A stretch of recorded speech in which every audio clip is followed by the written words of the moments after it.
పైన ఉన్నారు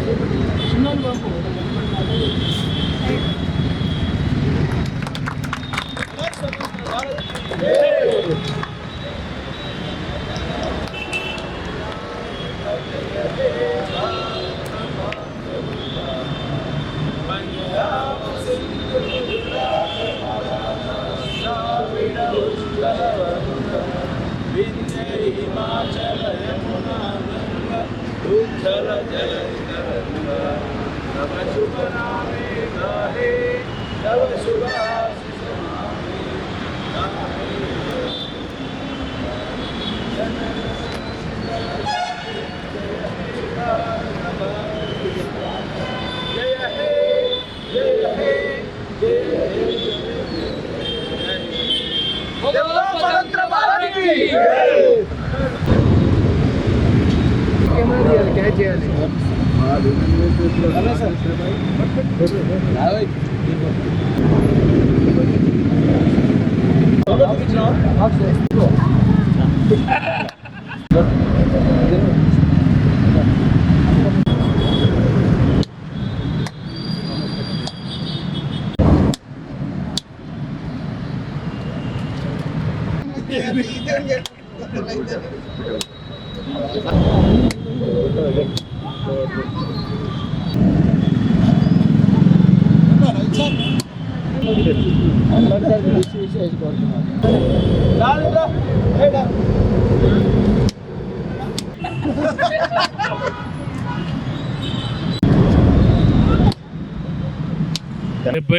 గణతంత్ర దినోత్సవ శుభాకాంక్షలు.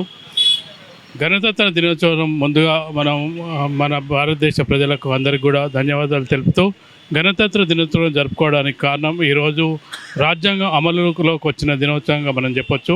ఈ రోజు నుంచి రాజ్యాంగం ప్రకారం నడుస్తూ ఉంటుంది. భారతదేశం స్వాతంత్రం 15కు వచ్చినప్పటికీ రాజ్యాంగం అమల్లోకి వచ్చిన తేదీ కాబట్టి ఈరోజు మనం గణతంత్ర దినోత్సవం జరుపుకుంటున్నాం. అయితే ఇక్కడ మనం గమనించాల్సిన అంశం ఒకటి ఉంది. స్వాతంత్ర దినోత్సవం నాడు మనం బ్రిటిష్ పాలకుల నుంచి వెళ్ళగొట్టిన సందర్భంగా మనం జెండాను కింది నుంచి పైకేసి ఎగరేస్తుంటాం. అలాగే గణతంత్ర దినోత్సవం రోజు జెండాను ఆవిష్కరిస్తాం. ఆల్రెడీ మనకు స్వాతంత్రం వచ్చింది కాబట్టి ఆ స్వాతంత్రం నిలుపుకుంటున్నాం అనే ఉద్దేశంతో మనం ఆవిష్కరిస్తూ ఉంటాం. ఎర్రకోట నుంచి ప్రధానమంత్రి ఆగస్టు 15 జెండా ఎగరవేస్తే రాజ్పథ్ నుంచి ఇప్పుడు కర్తవ్య పథగా అది పేరు మార్చబడింది. అక్కడి నుంచి రాష్ట్రపతి గారు ఇప్పుడు జెండాను ఆవిష్కరిస్తారు. మరొకసారి అందరికీ కూడా 77వ గణతంత్ర దినోత్సవ శుభాకాంక్షలు. V3 వీక్షకులకు, విశ్వంబర దినపత్రిక పాఠకులకు గణతంత్ర దినోత్సవ శుభాకాంక్షలు. రాజ్యాంగ పర్వదిన రోజు గణతంత్ర దినోత్సవ శుభాకాంక్షలు అందరికీ.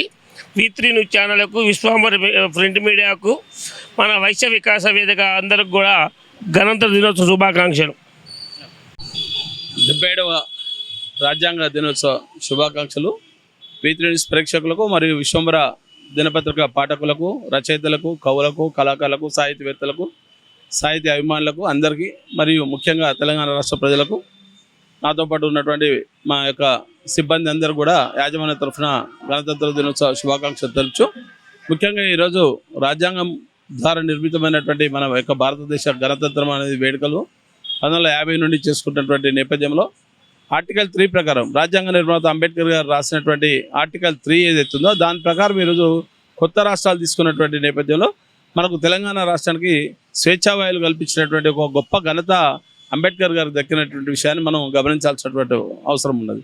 దాని ద్వారానే ఈరోజు ఉన్నటువంటి భారతదేశంలో ఉన్నటువంటి 29 రాష్ట్రాల్లో తెలంగాణ రాష్ట్రము దాదాపుగా 2014 జూన్ 2న ఏర్పడిన నాటి నుండి అభివృద్ధి పదంలో దూసుకెళ్తున్నటువంటి నేపథ్యంలో గత 2 సంవత్సరాల నుండి కొంత డోలాయమానమైనటువంటి పరిస్థితిలో ఆర్థికపరమైనటువంటి అంశాలు కావచ్చు, రకరకాల అంశాలు జరుగుతున్నటువంటి నేపథ్యంలో, అదే కాకుండా ఈరోజు జరుగుతున్నటువంటి ఓట్ల ప్రక్రియ కావచ్చు, సర్ అనేది కావచ్చు, లేకపోతే జరుగుతున్నటువంటి చర్చల నేపథ్యంలో రాజ్యాంగాన్ని పరిరక్షించుకోవాల్సినంత బాధ్యత ప్రతి ఒక్క భారతదేశ పౌరుని మీద ఉన్నది. ఒక పక్క అసమానతలు అదే రకంగా ఉన్నాయి. ఇప్పటికీ చాలా రాష్ట్రాల్లో జరుగుతున్నటువంటి ప్రక్రియను మనం చూస్తున్నాం. ఒకే చట్టం అని చెప్తున్నటువంటి నేపథ్యంలో భారతదేశం మొత్తం ఈరోజు బీజేపీ ప్రభుత్వం కానీ విడదీసి పరిపాలిస్తున్నటువంటి నేపథ్యాన్ని కూడా మనం చూడాల్సినటువంటి అవసరం ఉంది. నిజమైనటువంటి భారత రాజ్యాంగ పరిరక్షకులు అయితే అందరికీ సమానత్వం కల్పించే దాంట్లో కీలకమైనటువంటి అంశాలని తీసుకోవాల్సినటువంటి అవసరం ఉన్నది. మనుషుల్ని మనిషిలాగా మానవతావాదులుగా చూడాల్సినటువంటి పరిస్థితిలో ఈరోజు ఉన్నటువంటి ప్రభుత్వాలు ఆ రకంగా చేయకుండా మళ్ళొకసారి రాజ్యాంగం మొత్తం ప్రమాదంలో పడేటువంటి విధంగా పనిచేస్తున్నటువంటి నేపథ్యంలో సమాజం మేల్కోవాలి, దాంతోపాటు యువత మేల్కొని రాజ్యాంగాన్ని కాపాడుకునే దాంట్లో కీలకంగా పనిచేయాల్సినటువంటి ఆవశ్యకత ఉందని చెప్తూ ఈ అవకాశం కల్పించినటువంటి మా V3 న్యూస్ ప్రేక్షకులకు, V3 న్యూస్ యాజమాన్యానికి అందరికీ కూడా సిబ్బంది కూడా పేరు పైన గణతంత్ర దినోత్సవ శుభాకాంక్షలు చెప్తూ జై తెలంగాణ, జై భారత్.